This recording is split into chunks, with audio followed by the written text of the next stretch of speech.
Сақалға ақ түсті, көңілге дақ түсті. Жасыңда жалықпасаң, қартайғанда тарықпайсың.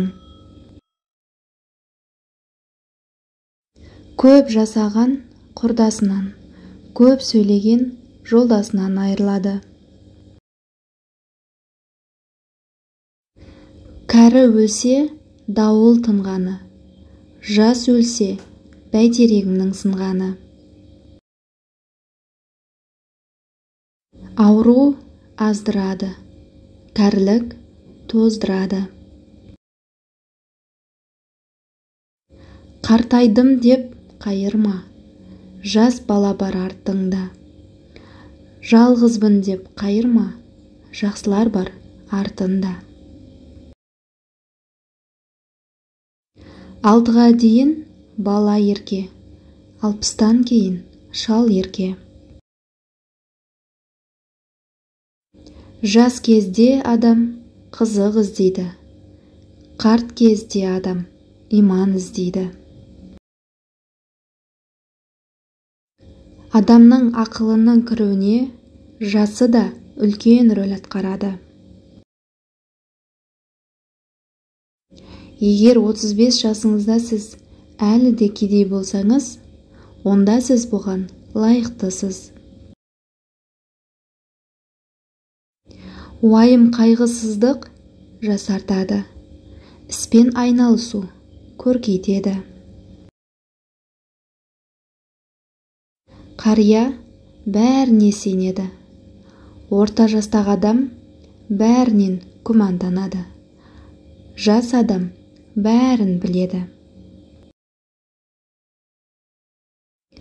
Көптеген адамдар өз уақытын өлтіруді, оны босқа өткізуді, жаман әдеттерге тәуелді болуды, өз санасын шектеуді, зиянды ақпараттарды қабылдауды пайдалы және тіпті қажетті деп ойлайды. Себебі құлдық сана. Жас адамға ауыр нәрсе жеңіл сияқты көрінеді. Қариялар үшін жеңіл нәрсе ауыр сияқты көрінеді. Қасыңда ақсақалдар болған кезде бала болу оңай. Қарттарды жоғалтқаннан кейін бала болдың қаншалықты жақсы екенін түсінесің. Қартайған кездегі ең жаман нәрсе бұл өз балаларыңыздың кеңестерін тыңдау. Кәрілік деген шаршаудан гөрі дем алуға көп уақыт кететін кезең. Жастардың берекесі күш пен сұлулық, шалдардың берекесі ақыл.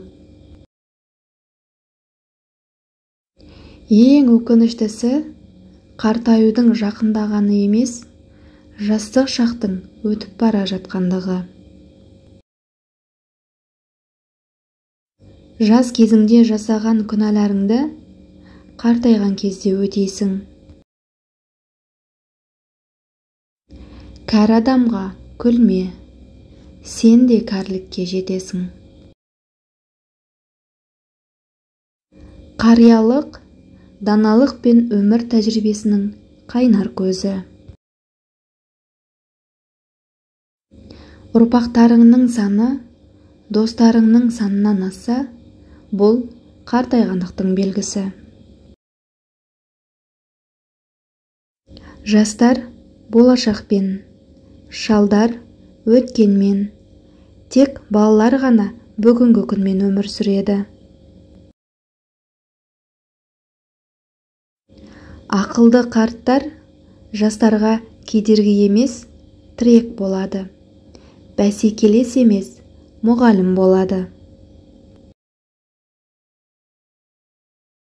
Жастар армандайды, қарттар есіне алады.